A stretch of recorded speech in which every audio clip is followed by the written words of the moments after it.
हम लोग इस वक्त बहुत ज़्यादा खुशी महसूस कर रहे हैं कि कामरान साहब इस वक्त हमारे साथ हैं। एंड माशाल्लाह से एक कैनेडियन सिटीज़न है, एमबीए फ़िलिपाइन से किया है और आज आप लोगों को बहुत कुछ सिखाने के लिए हमारे साथ मौजूद हैं। सर, बहुत बेचैन है स्टूडेंट आपसे बहुत कुछ सीखने के लिए।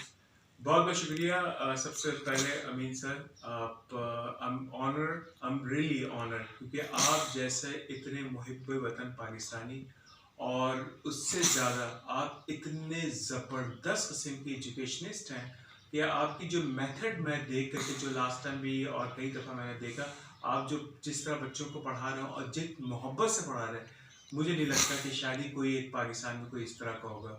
फिर आपकी अपनी एजुकेशन है और आपने इतनी इज्जत दी मुझे कि मैं नहीं समझता कि मैं इतनी इज्जत के काबिल था कि आप जैसा जिसकी नहीं नहीं सर, ज़बरदस्ती आप पक्की जैसे लोग जो बाहर से आते हैं और हमारे मुल्क के लिए सिर्फ पाकिस्तानी आवाम को देने के लिए हाँ मुल्क की मोहब्बत में बाहर रह के भी, ये बहुत बड़ी बात है हाँ, मेरे लेकिन नज़दीक। आप भी जो मुल्क की मोहब्बत में रह करके यहाँ पे आप खुद भी स्कॉलर्स हैं, इतने आपने किताबें लिखी, मैं तो इतना इम्प्रेस हुआ आपसे कि मैं लिटरली मेरे पास नहीं है।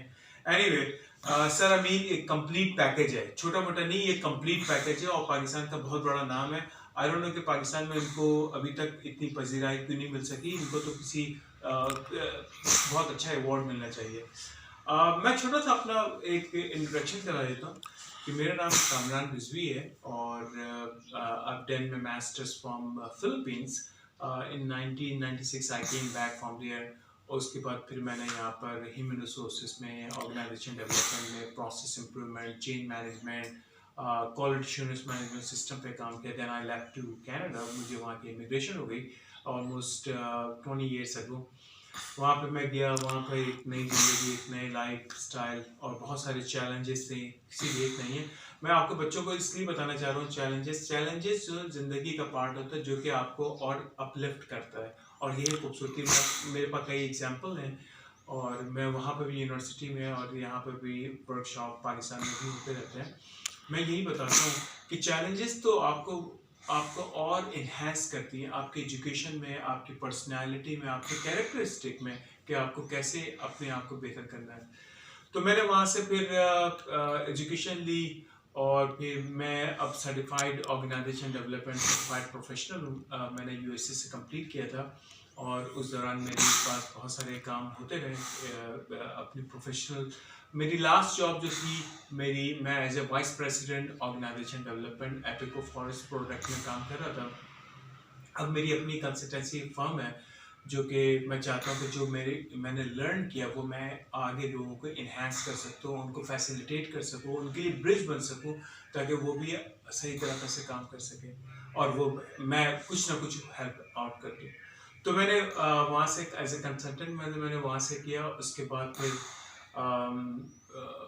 वहाँ पर एजुकेशन के साथ साथ मैं थोड़ा सा दूसरी एक्टिविटीज़ में बहुत इन्वॉल्व रहा हूँ। मैं मेरी आर्ट की एग्जीबिशन काफ़ी हुई। मैं इंटीरियर डिज़ाइनर भी, अपने घर की सारी चीज़ें मैं खुद डेवलप करता हूँ। मैंने ड्रामा में काम किया, मैंने एक शॉर्ट फिल्म में एक्सक्यूज़ मी, शॉर्ट फिल्म में काम किया। मैंने वहाँ पर रेडियो FM 101.3 पे काम किया। मैं director of education and culture foreign profession of Canada भी हूँ। मैं वहाँ पर रंगमंच कनाडा का मैं सेक्रेटरी ऑफ, जिसमें प्रोडक्शन वगैरह जो होती है हमारी इसकी क्या कहते हैं, जो हमारी प्रोडक्शन होती है स्टेज ड्रामा वगैरह को, उसके लिए भी मैं काम करता हूँ। तो खैर मैं ये बताना चाह रहा था आपको कि सिर्फ मेरे पास एजुकेशन नहीं, मैं ये चाहता हूँ कि आप लोग ये सारी चीज़ें भी करें। अब आपके जहन में ये सवाल आता होगा कि ये मैं इतने सारा काम कैसे कर देता हूँ।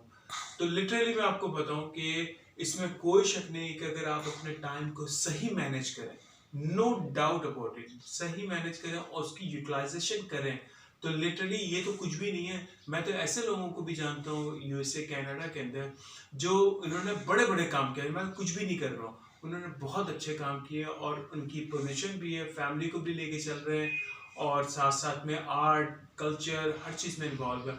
और उनका जो समअप जो मैंने देखा है उनकी ज़िंदगी का, वो ये देखा है कि वो टाइम मैनेजमेंट है, वो ऑनेस्ट है अपने साथ, अपने टाइम के साथ, अपनी कंट्री के साथ, अपने एजुकेशन के साथ। तो यही वजह है कि वो सक्सेसफुल है। Thank you sir. दूसरी बात ये है कि हमारे पाकिस्तानी आवाम के लिए एक बड़ी आइडियल वर्ल्ड समझी जाती है कनाडा, और ज़ाहिर है ग्रुप 7 का मेंबर है, जबकि ये अमेरिका, इनका एक अमेरिका के भी बाद आज़ाद हुए हैं, जो सही मायनों में देखा जाए तो 1982 में ही मनाई जाती है एक आज़ादी, एक इससे पहले भी मनाई जाती है, लेकिन जो जिस तेज़ी से इन्होंने अपने आप को डेवलप किया है और ग्रुप 7 का मेंबर होना, ट्रिलियंस ऑफ डॉलर में इकनॉमी जाना, जबकि ज़ाहिर है सबसे बड़ा उनका एक लैग था, पॉपुलेशन उनके पास वो नहीं थी। इतनी कम पॉपुलेशन के साथ, और वो भी 90% पॉपुलेशन वही है जो 49 पैरेलल लाइन के साथ है, पूरा बाकी स्पेशली पॉपुलेटेड है। इसके बावजूद इतनी बड़ी इकनॉमी बन गई, और हम 47 में आज़ाद भी हुए थे, पॉपुलेशन भी हमारी 23 करोड़ के आसपास है, लेकिन बहुत हम पीछे हैं। क्या फैक्टर्स हैं? एक तो यार सर अमीन, लिटरली आपकी तो नॉलेज इतनी है कि आप पाकिस्तान में रहते हैं, लेकिन कनाडा के बारे में जितना आप जानते हैं, लिटरली कभी कभी मुझे आपसे भी सीखना पड़ता है, क्योंकि आपकी थॉरो नॉलेज है इसके ऊपर। मैं सिर्फ सम अप करके सिर्फ बताऊंगा कि इसकी सिर्फ और सिर्फ वजह ये है कि ऑनेस्टी, इंटीग्रिटी और मोरालिटी, ये तीन चीज पे उन्होंने रखा अपना सिस्टम। आज भी देखें कि आप उन्होंने जो एक उनके जो डाइवर्सिटी का एक फैक्टर है, जिसकी वजह से उन्होंने क्या करा कि पूरी दुनिया से लोग आते हैं और फिट हो जाते हैं वहाँ पर। इसकी वजह ये कि वहाँ पर डिस्क्रिमिनेशन का जो जीरो टॉलरेंस है। डाइवर्सिटी जो है, अगर आप किसी फर्म में काम कर रहे हैं, वहाँ पर सिर्फ वाइट सुप्रीमेसी है, वो इसको एक्सेप्टेंस नहीं है वहाँ पर। वहाँ पर सबको आज़ादी है, जो भी जिस तरह से अगर आपके अंदर कैपेबिलिटी है तो आपको अपनी जगह बना लेते हैं वहाँ पर। तो जब इक्वालिटी होती है ना, तो वहाँ पर जो ना कंपटीशन जो है ना पॉजिटिव होता है, और जहाँ पे इन इक्वालिटी होता है ना, तो वहाँ पे कंपटीशन तो होता है, लेकिन वो कंपटीशन जो है वो नेगेटिव होता है, वो पूरी सोसाइटी को जो ना खराब कर देती है। अनफॉर्चुनेटली मुझे उम्मीद है कि पाकिस्तान के अंदर एक अच्छा एक चेंज आएगा, लेकिन क्योंकि यहाँ पर इन इक्वालिटी की बुनियाद पर सारा काम होता है, तो उसकी वजह से आप रिजल्ट देख लें कि यहाँ पर वो चीज़ नहीं होती जो कि कनाडा में, और वो चीज़ें जो हो पाती है और हो रही हैं। और आप भी देखिएगा कनाडा जो है वो लीड कर रहा है पूरी दुनिया में, और अभी भी टॉप 10 कंट्री में नाम आता है इसका, लिविंग के हिसाब से भी, रहने के हिसाब से भी, हेल्थ सिस्टम के हिसाब से भी। और आप किसी भी टॉप 10 उसमें चार्ट पर उठाकर देखने के बाद कनाडा का नाम। बिल्कुल सर। अच्छा सर, ये थोड़ा सा यहाँ लोग जानना चाहते हैं वहाँ की हिस्ट्री के बैकग्राउंड के हवाले से। एक ज़माना था कनाडा को 51 स्टेट भी कहते थे कुछ लोग, यूएसए की 14th कॉलोनी भी एक ज़माने में कहा जाता था। अच्छा, फिर जो वहाँ का इतना सर्द मौसम था, तो एक ज़माना था कि मतलब पॉपुलेशन के लिए इतना इजी नहीं था सरवाइव करना। अच्छा, और फिर ये फ्रेंच और ब्रिटिश राइवली भी थी। तो कैसे इन लोगों ने सारी सिचुएशन की, क्या है उसका हिस्टोरिकल बैकग्राउंड, और जो वहाँ के नेटिव लोग थे जो ओरिजिनल, जो ऑलमोस्ट एक बड़ी दिलचस्प बात है जो अक्सर लोगों को नहीं पता, तो ज़ाहिर है सर से डिस्कस हो रहा है कि जो अमेरिका की आबादी थी ये सारी साइबेरिया के थे लोग आए थे। आज से 20,000 साल पहले जब आइस एज था, तो उस वक्त अलास्का और साइबेरिया मिले हुए थे, और उनको पता ही नहीं चला, वो साइबेरिया से आगे आगे चलते रहे कि वो एक नई दुनिया में आबाद हो गए। और फिर जब 9,500 साल पहले ये आइस एज ख़त्म हुआ, तो नॉर्थ अमेरिका, साउथ अमेरिका जो एक अलग दुनिया थी, वो एक दूसरे को जानते थे, पता थे कि कौन कौन सी कंट्रीज़ हैं, लेकिन उनको ये नहीं पता था कि एशिया, यूरोप, अफ्रीका नामी 3 कॉन्टिनेंट भी हैं। और इस तरह यहाँ के लोगों में से भी कुछ लोग थे जिन्होंने उस वक्त भी कुछ मैप्स ज़रूर जारी किए थे, और कहा जाता था कुछ लोग थे जिनकी सिक्स सेंस थी कि भाई कोई एक और दुनिया भी आबाद है, लेकिन जानते नहीं थे। और फिर जब ये क्रिस्टोफर कोलंबस के बाद एक सिलसिला चल पड़ा, और फिर बहुत अरसे तक तो वहाँ कॉलोनाइजेशन का सिस्टम रहा। First world war, second world war में भी उनको इन्वॉल्व किया गया था, और उसके बाद फिर जितनी एकदम ये रैपिड प्रोग्रेस हुई है, तो काइंडली थोड़ा बताइएगा सर इसके हवाले से। सर मैं तो स्पीचलेस हो गया हूँ, क्योंकि आप जो पूरी जो तारीख बता रहे हैं वो तो अमेजिंग है। आपने पहले ही इतनी सारी चीज़ें बता दी। तारीख के हवाले से अगर आप देखें तो बिल्कुल आप सही कह रहे हैं, आपने बिल्कुल सही नैरो डाउन किया उसको। और वहाँ से अलास्का से होते हुए फिर उसके बाद साइबेरिया से होकर के पूरी माइग्रेशन हुई। आज भी मैं जाता हूँ और आप यू बी सरप्राइज के कुछ एरियाज हैं वहाँ पर नॉर्थ साइड में, जैसे मैं सस्कैचुअन, येलो नाइफ और स्टफ के एरिया के बारे में बात करता हूँ, तो वहाँ पर भी आज भी हस्की को मोड ऑफ ट्रांसपोर्टेशन के तौर पर जो इग्लूस रहते हैं वहाँ पे, और वो मोड ऑफ ट्रांसपोर्टेशन जो है, क्योंकि वहाँ पर बर्फ इतनी होती है वहाँ पर, तो आज भी हस्की को इस्तेमाल करते हैं मोड ऑफ ट्रांसपोर्टेशन।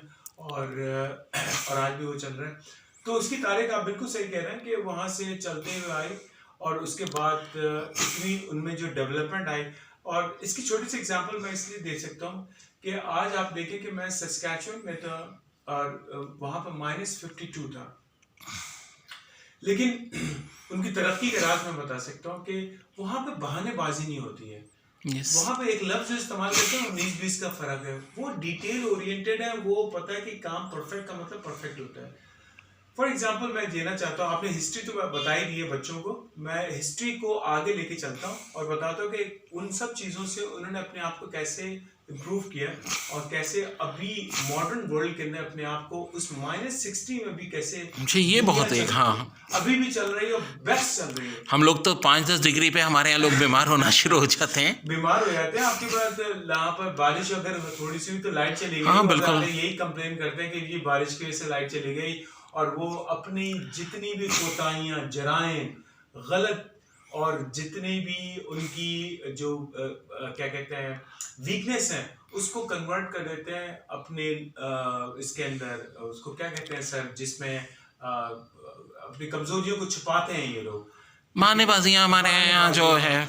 अब देखिए मैं आपको एग्जांपल दे रहा हूँ कि आपने जो तारीख का मुताला किया बड़ा अच्छा है, उसको बताया। मैं आगे के बताता हूँ कि -52 में मैं सस्कैचुअन में था। आज तक मुझे याद नहीं पड़ा कि कभी मेरे पानी जमा हो या लाइट गई हो। That's amazing. -52 पे -52 में कोई लाइट नहीं गई, कोई पानी का बिजलियां गैस वैसी आ रही थी, और उन्होंने कुछ इस तरह का सिस्टम किया हुआ था कि आज तक कभी वो जो पानी का फ्लो कभी नहीं रुका। तो आप सोचिए कि आई सेट में मैं छोटी सी एग्जांपल देता हूँ पाकिस्तान का। मैं एंथ्रोपोलॉजी पढ़ रहा था, और एंथ्रोपोलॉजी के अंदर पाकिस्तान का जो हमारा जो टेक्सला है और जो मोहिंजोदड़ो है, उसके बारे में ये बारे क्या कहा जाता है कि ये दुनिया की ओल्डेस्ट सिविलाइजेशन थी। जिस सिविलाइजेशन की बात कर रहा हूँ सर, सिविलाइजेशन का मतलब है वेल प्लान्ड। आज भी दुनिया में जो जब भी नाम लिया था इसका लिया था। अब आज देख लें मोहिंजोदड़ो के साथ जो इलाका है, आज भी पानी को तरस रहे हैं वो लोग, बिजली को तरस रहे हैं वो लोग, सड़क को तरस रहे हैं वो लोग, जबकि आपके पास मॉडल था कई हजार साल पहले। वो मॉडल को हमने आज उससे भी नहीं सीखा। यानी कि शर्म की ये बात है कि हमने उससे भी नहीं सीखा जो हमें सीखना चाहिए था, जो आपके पास ऑलरेडी इस खत्ते में था वो सारी चीजें। चले सर, ये तो बहुत एक अच्छी बात है। अच्छा, मैं जो एक चीज़ ऑब्जर्व कर रहा हूँ कि कनाडा में बहुत पोटेंशियल है नए सुपर पावर बनने का। हाँ। क्योंकि अच्छा, वेस्ट की अगर हिस्ट्री भी हम देखें तो एक तो डार्क एज था, जब पीक टाइम था ऑटोमन एम्पायर का, अब्बासिया का। फिर जब मुसलमानों का डाउनफॉल हुआ तो पहले पुर्तगाल, स्पेन उभरे, फिर फ्रांस, फिर ब्रिटिश, फिर America as a super power second world war के बाद। और अमेरिका के डाउनफॉल के साथ साथ जिस तरह से तेज़ी से कनाडा ऊपर आ रहा है, सबसे बड़ी बात जो एक उनके पास वाटर रिसोर्स, दुनिया के 51% से ज़्यादा जो नेचुरल वाटर लेक्स हैं वहाँ ऑलरेडी हैं। मैंने एक बार पहले भी जिक्र किया था 3 लाख से ज़्यादा। लेकिन जो एक चीज़ सबसे अमेजिंग है कि जो अगर ओवरऑल फ्रेश वाटर की हम बात करते हैं तो दुनिया का जो 97% वाटर है वो तो सॉल्ट डिश है। जो 3% वाटर फ्रेश है उसमें से भी 1% ऐसा है जो इंसान के पास है, बाकी ग्लेशियर्स में है या अंडरग्राउंड है। उस 1% को हम जो रिवर और फ्रेश लेक्स कहते हैं, तो उसमें भी सर जो एक सबसे बड़ी मैंने जो रिसर्च की है कि ब्राज़ील और रशिया के बाद कनाडा में सबसे ज़्यादा फ्रेश वाटर के ज़खायर हैं। फ्यूचर में जितनी वॉर्स होनी है वो फ्रेश वाटर के लिए होनी है। अच्छा, और पर पर्सन जब मैंने कंजम्पशन देखा तो मैं इमेजिन हुआ कि 8 मिलियन क्यूबिक मीटर से ज़्यादा पर पर्सन के लिए वहाँ वाटर रिसोर्सेज हैं, और सिर्फ अपना जो एनुअल वाटर का 1.09% कंजम्पशन करते हैं। तो क्या आप फ्यूचर में देख रहे हैं कि मतलब कुछ वाटर का एक्सपोर्ट करके ये मज़ीद अपनी प्रोस्पेरिटी बढ़ा सकते हैं? क्योंकि बाकी दुनिया में तो वाटर बहुत शॉर्ट है और इनकी पॉपुलेशन के लिहाज से जितने रिसोर्सेज अवेलेबल हैं। सिर्फ वाटर नहीं है, थोड़ा सा मैं इसको जी जी सर, बहुत अच्छी बात है कि वाटर तो एक one of the major, uranium का भी और भी जो रिसोर्सेज हैं इनके पास, जो नॉर्दर्न साइड पे इनके पास जो और दूसरी जो मादनियात हैं, पर वो तो पूरी दुनिया में कहीं नहीं है जो इनके पास है। सस्कैचुअन में अभी इन्होंने डिगिंग की, उन्होंने डायमंड निकल रहा है, तो डायमंड को एक्सपोर्ट कर रहे हैं हम यहाँ पर।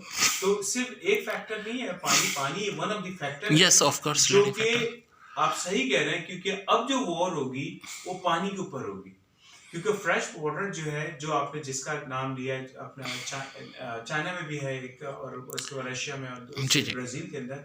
लेकिन इससे ज्यादा अगर आप देखें तो वो लेक जो ना, वो लेक नहीं लगती है, वो ऐसा लगता है कि समुंदर है। जी बिल्कुल। और आप जब भी चाहे उसको जाकर पानी निकाला, पानी पीने, आपको ऐसा लगता है कि बिल्कुल फ्रेश वाटर आपको जी। मिलेगी, और उसकी मछलियाँ भी बहुत अच्छी। तो ये सही कह रहे हैं कि एक जो, क्योंकि अब जो दुनिया जो चल रही है, और जो आगे रिसोर्सेज जो है, उस नेचुरल रिसोर्सेज में जो जंग होगी, उसमें कनाडा जो है बहुत पावरफुल है। और उसकी पीस स्ट्रेटजी की वजह से एक चीज होती है किसी भी कंट्री का, जो कि वॉरियर टाइप के होते हैं, ये चीज जो है सबसे इम्पोर्टेंट जो है, कनाडा को वो आगे लीड करेगी, वो ये करेगी क्योंकि इनकी स्ट्रेटजी और लॉन्ग टर्म और इनके जो पॉलिसीज हैं वो बहुत ही पीसफुल है। Yes sir. इसलिए इनकी एक्सेप्टेंस जो है पूरी दुनिया में वो बहुत बेहतर है, और वेलकमिंग है। दुनिया में कहीं भी जाते हैं उनको वेलकम किया जाता है, क्योंकि उनको पता है कि ये बड़े पीसफुल है, और ये जो भी स्ट्रेटजी बनाते हैं वो बनी नौ इंसान के लिए बनाते हैं। क्योंकि ये प्रूव कर दिया इन्होंने अपने कंट्री के अंदर, डाइवर्सिटी को लेकर के आप देख लें, चाहे डिस्क्रिमिनेशन को उठा के देख लें, या प्रेजुडिज्म को उठा के देख लें, इन्होंने सबको इसको कर्टेल किया और सबको इक्वालिटी दी। आज आप यकीन करें कि कुछ एरियाज में अगर आप जाएंगे टोरंटो के, आपको जो वाइट जो है ना, वो ऐसा लगता है कि शायद वो विजिट करने के लिए आए वहाँ पर। इस बात पे मैंने अपने सिस्टर से भी बहुत तारीफ सुनी है कि मतलब एक ह्यूमैनिटी फैक्टर बहुत है ह्यूमन उनमें। और ये जो आपने पीस वाली बात की, जी बिल्कुल सर, ये मैंने ऑब्जर्व की है कि जब से ये खुद सेपरेट हुए हैं तब से बिल्कुल वॉर से और इन चीज़ों से दूर रह रहे हैं। और काफ़ी ज़्यादा मतलब एक चीज़ होती है कि इमोशंस को कंट्रोल करके रियलिस्टिक तरफ जाना, जो कि एक अलमिया रहा अनफॉर्चुनेटली, और एशियन साइड पे कि टॉलरेंस लेवल तो बिल्कुल ही नहीं है। लड़ क्यों रहे हैं ये नहीं पता होता, लड़ाई हो रही होती है, ठीक है। अच्छा सर, एक चीज़ और कि अब जो इनके आइसलैंड है, बैफिन आइसलैंड है, विक्टोरिया आइसलैंड है, एलिसमेयर है, मैंने सुना है वहाँ पर भी डेवलपमेंट के हवाले से काफ़ी वर्किंग हो रही है। बिल्कुल सही। अच्छा, ये जो ना सिर्फ ये आइलैंड ही बल्कि और भी, और ये जी जी, ईस्टर्न किंग कोस्ट एडवर्ड को भी आइलैंड, हाँ काफी वो कर रहे हैं। बिल्कुल। अच्छा, इसलिए इन्होंने इमिग्रेशन की पॉलिसी को इन्होंने क्या किया, थोड़ा सा इसको फेडरल से में भी कंट्रोल है, और उन्होंने प्रोविंशियल नॉमिनी में कर दिया है। जी सर। उससे क्या होता है कि जो प्रोविंशियल, बहुत सारे प्रोविंस ऐसे हैं जिनकी आज भी उनकी पॉपुलेशन बहुत लेस है, तो वो चाहते हैं कि वहाँ पर लोग आए, वहाँ पर काम करें, वहाँ पर स्किल्स के लोग जो है वहाँ पर आए। तो ये जो आपने जो बताया, इसके साथ साथ न्यू ब्रंसविक है, हाँ जी। और उसके बाद न्यूफाउंडलैंड है, लेब्राडोर है। हाँ। ये मैं ईस्टर्न प्रोविंस की बात कर रहा हूँ। फिर सेंट्रल प्रोविंस में अगर आप सस्कैचुअन की बात करते हैं, और आप मैनिटोबा की बात करते हैं, तो मैनिटोबा नोबल में साइड बात में होती है। रिसेंटली इन्होंने जो येलो नाइफ है, येलो नाइफ पे बहुत था। यूकॉन टेरिटरी में इतनी अपॉर्चुनिटी है, इतने उनके पास मिनरल्स हैं कि एक्सप्लोर करने के, वहाँ पर गवर्नमेंट जॉब भी बहुत अच्छी मिल जाती है। अगर आप वहाँ पर सेटल होना चाहें तो आपको अपॉर्चुनिटी ये है कि आपको इमिग्रेशन भी होती है। तो वो जो विक्टोरिया और दूसरे प्रोविंस को जिस तरह वो कर रहे हैं, इसी तरह उन्होंने डिसेंट्रलाइज कर दिया, फेडरल रखा, उसके बाद डिसेंट्रलाइज कर दिया, और प्रोविंशियल को उसको अपना अथॉरिटी दिए कि वो अपने हिसाब से जितनी भी उनकी पॉपुलेशन और जो चीज़ की उनके पास कमी है, स्किल्स की कमी है, मैनेजमेंट के लोगों की कमी है, या किसी कोई और फैक्टर जिनमें वो लोगों को इम्पोर्ट कर सकते हैं और सेटल डाउन कर सकते हैं, ताकि अपनी पॉपुलेशन को इंक्रीज कर सकते हैं, they are doing it, that's fine. हाँ ऑफ कोर्स, और ये देखिए प्रोग्रेस होती इसी तरह है, खामोशी से दावे किए बगैर। हम लोग एशियंस असल में दावे तो बहुत कर जाते हैं, लेकिन प्रैक्टिकल वर्क नहीं हो पाता। और उन लोगों को आप देखें तो मतलब खामोशी से उन्होंने प्रोग्रेस स्टार्ट की, और अब अच्छा, अगर डिफेंस के लिहाज से भी काफ़ी ज़्यादा तरक्की कर चुके हैं, इकोनॉमिकल और इंडस्ट्रियल तो खैर है ही दुनिया में टॉप में। तो वाकई ये चीज़ मैं ये ऑब्जर्व कर रहा हूँ। और वाकई एक प्रॉब्लम था कि 90% पॉपुलेशन एक ही जगह बात थी, तो अब इसको जो इन्होंने डिसेंट्रलाइज किया है, वो वाकई बहुत बड़ी। पॉपुलेशन हो जाए। अच्छा, इसके इंडस्ट्री की बात करें तो इनकी एक और, जिस तरह बोइंग है उसी तरह इनकी अपनी एक प्रोडक्ट है, और अभी वो बहुत अच्छी चल रही है। और अभी थोड़ा बहुत इसके अंदर वो बम्बार्डियर के नाम से, बम्बार्डियर जो है वो एयरलाइन, छोटी एयरलाइंस वगैरह जो है ना, जैसे आपने नाम सुना होगा सेस्ना 172 और सेस्ना जो बनाती है, उसी तरह बम्बार्डियर भी जो है ना वो बड़े-बड़े प्रोजेक्ट्स पे काम करती है। इनकी अपनी छोटे-छोटे जेट्स वगैरह जो है ये डिज़ाइन करते हैं और पूरी दुनिया को ये एक्सपोर्ट करते हैं। और सर सबसे बड़ा एडवांटेज है पैसिफिक ओशियन से भी मिल रहा है ये, हाँ, हाँ। अटलांटिक ओशियन और आर्कटिक ओशियन। आर्किटेक्ट ये चारों तरफ से जो है वो बिल्कुल उनको स्ट्रॉन्ग इनके पास बाउंड्रीज हैं और पैसिफिक ओशन में उनको पूरी गर्म और वहाँ से जापान जो है चाइना वहाँ से वो उनका सारा जो है क्या कहते हैं इंपोर्ट एक्सपोर्ट वहाँ से होता है। फिर अगर यूरोप से अगर आप अटलांटिक ओशन आपने बहुत अच्छी बात की वहाँ से अटलांटिक ओशन से वो चला जाता है। इवन अगर वहाँ से अगर वो आर्टिक ओशन को अगर नहीं भी यूज़ करें तो इनकी जो कोस्टल एरिया जो है ईस्ट वेस्ट की इतने ह्यूज हैं, इतने बड़े हैं कि इनके जो ना ट्रांसपोर्टेशन दूसरी चीज़ों में तो इनका तो कोई सानी नहीं रहता। दुनिया की सबसे बड़ी कोस्ट लाइन कनाडा है, नंबर 2 पे फिर इंडोनेशिया है, और स्टूडेंट्स के लिए मैं एक बात बता दूं, सबसे छोटी मोनाको है। ये भी ज़हन में रखिएगा क्योंकि अक्सर ये एग्जाम में सवाल आता है। ओके सर, ये तो हो गई बात। अब कुछ थोड़े से अपने मज़ीद स्किल्स वगैरह बताएं, बहुत लोग जानना चाहेंगे क्योंकि मैंने आया और ख़ासतौर पे कुछ जो आपने चीज़ें अपनी बनाई हुई दिखाई वो मुझे बहुत इम्प्रेस कर गई। क्योंकि सर यूजुअली यहाँ पाकिस्तान में हर काम को करते हुए लोग बड़ा हिचकिचा रहे होते हैं, एक बात कि भाई हम ये काम क्यों करें, और वहाँ मैंने ये नहीं देखी बात। वहाँ बड़े बड़े ओहदेदार मैंने देखे बड़े सादा ज़िंदगी गुजारते हैं, जो असल हमारे नबी पाक सल्लल्लाहु अलैहि वसल्लम की सुन्नत है वो अब एडॉप्ट जो है वो वेस्टर्न वर्ल्ड के लोग कर रहे हैं, ना कि हमारे यहाँ के लोग। बिल्कुल सही बात है। अच्छा मैं जो ना इसके बारे में अपने जो जितने भी यंग हैं उनके थोड़ा सा मैं ये कहूँगा कि एक रिक्वेस्ट करूँगा मोहब्बत से प्यार से कि यार आप लोग जो भी पढ़ाई करना है करो। अगर आपको मेडिसिन लेना है, आपको इंजीनियरिंग बनना है, आपको बिजनेस मैनेजमेंट साइंस में जहाँ भी जाना है perfect, no problem, do it. लेकिन अपनी एक स्किल ज़रूर सेट करना, ये एक हुनर जो ना आपके साथ हमेशा होना चाहिए। मैंने भी यही किया कि मैंने मास्टर्स वगैरह करने के बाद और जो भी मेरे पास डिग्री और इसके अलावा जो मैंने वहाँ से कोर्सेज किए तो मैंने साथ में एक इंटीरियर डिज़ाइनिंग का भी कोर्स किया। मैंने कनाडा से मैं सर्टिफाइड इंटीरियर डिज़ाइनर भी हूँ। और इसकी वजह ये नहीं थी कि मुझे कोई इंटीरियर डिज़ाइनर की डिग्री मुझे मिलेगी तो फिर मैं कोई काम कर सकूँगा। मैं उससे पहले भी मैं लकड़ियों को देखता था और लकड़ियों की चीज़ें बनाना, अपने घर का पूरा मैंने डिज़ाइन किया। और मैं ज़्यादातर रस्टिक वुड, ड्रिफ्ट वुड और रिसाइकिल वुड पे काम करता हूँ। जो फेंक देते हैं उसको मैं कारआमद बनाने की कोशिश करता हूँ और वहाँ पे मैंने काम किया। यहाँ पे भी मेरे पास बहुत सारे काम करते रहता हूँ। प्लस आर्ट का काम है, मैं कॉइन्स कलेक्शन भी करता हूँ। फिर ट्रैवलिंग मैंने बहुत की, जो मेरे पास पैसे सेव होते हैं मैं ट्रैवल बहुत किया है। तो मैं अब तक 5 कॉन्टिनेंट में जा चुका हूँ। और ये इसके मुतालिक ज़रूर बताइए। इसके और उसमें भी मैं रिसेंटली अभी मेरा जो विजिट था वो था मोरक्को का था। और मोरक्को के बारे में पूरी कंप्लीट मैं आप लोगों को बता सकता हूँ कि मोरक्को कैसा कंट्री है। अक्सर लोग इसके बारे में थोड़ा सा मिसगाइडेड है लोगों से। जो मैंने सीखा है और जो मैंने वहाँ पर देखा, one of the best country, no doubt about it. इतने अच्छे लोग। और मैं भी छोटी सी एग्जांपल दे दूँ क्योंकि वहाँ पाकिस्तान के लोग बहुत कम जाते हैं वहाँ पर। जब मैंने बताया तो क्योंकि मैं केजीएन पब्लिकेशन से भी एसोसिएटेड हूँ, मैं यहाँ पर डायरेक्ट क्रिएटिव डायरेक्टर बुक्स वगैरह की डिज़ाइनिंग और उसके सारा काम करता हूँ। तो उस सिलसिले में और मुझे थोड़ी सी क्यूरियोसिटी थी, मुझे अपना वो लिखना था। तो यूनिवर्सिटी ऑफ करावियन जो है one of the oldest university है। तो मैं वहाँ देखने के लिए गया, वो फैस में है। तो मैं कैसाब्लांका गया, कैसाब्लांका से मैं वहाँ पे फैस किया। वहाँ पे मैंने यूनिवर्सिटी ऑफ करावियन, वहाँ पे लोगों से मेरी मुलाकात हुई। फिर मुझे इब्न बतूता के बारे में जानने का और उसने क्या लाइफस्टाइल है क्योंकि वो भी बहुत अच्छा ट्रैवलर था। तो मैं फिर तंजीर एक सिटी है जहाँ पे इब्न बतूता रहते हैं, वहाँ पर मैं उसकी गली में गया, उनके घर देखा, उसके लोगों से मुलाकात की और मुझे वहाँ पे कुछ लोग मुझे मिल गए थे जिन्होंने मुझे अच्छा गाइड किया।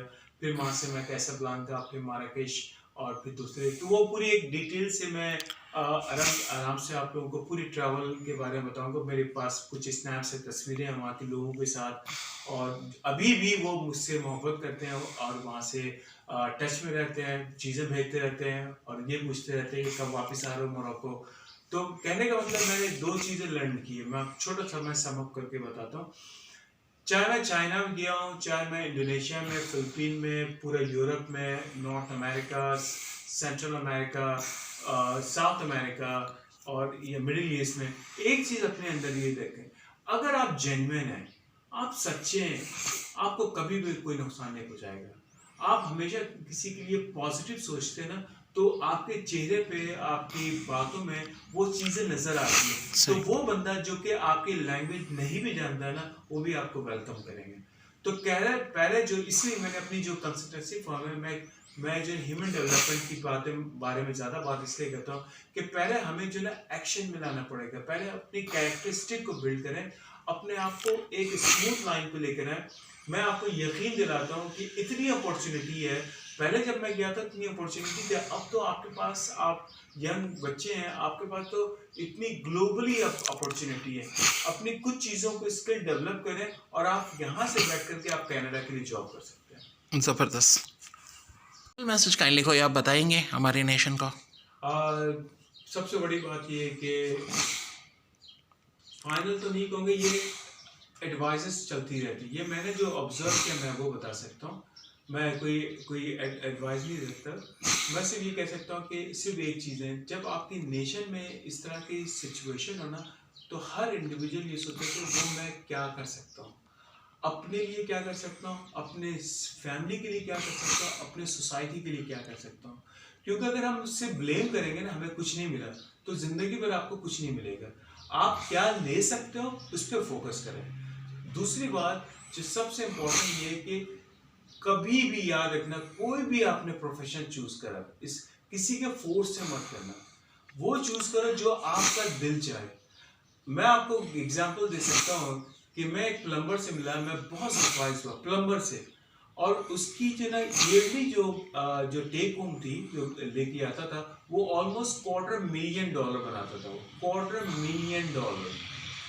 ठीक है। और एक मैं वहाँ पर डॉक्टर थे जो कि हाईएस्ट पेड होते हैं, वो उससे कम कमाता था। ये बहुत बड़ी बात आपने समझाई। पता ये चला कि जो स्किल जो होती है ना, आप किस चीज में स्ट्रांग है और you want to be the best person. अगर आप मैनेजमेंट के, तो मैनेजमेंट की आप प्रूव करें कि you are the best manager. आप प्रूव करें कि अगर आप ड्राइवर हैं, तो आप ये प्रूव करें कि यू आर द बेस्ट। अगर आप ट्रक हैं, या आप वीडियो ग्राफी कर रहे हैं, या आर्ट एडिटिंग कर रहे हैं, आप अपने आप को ये बताएं कि मुझे इसमें सबसे बेस्ट बना। बाकी आप सारी चीजें एक्टिविटीज करें, लेकिन अपने आप को प्रूव करें कि यू आर द बेस्ट।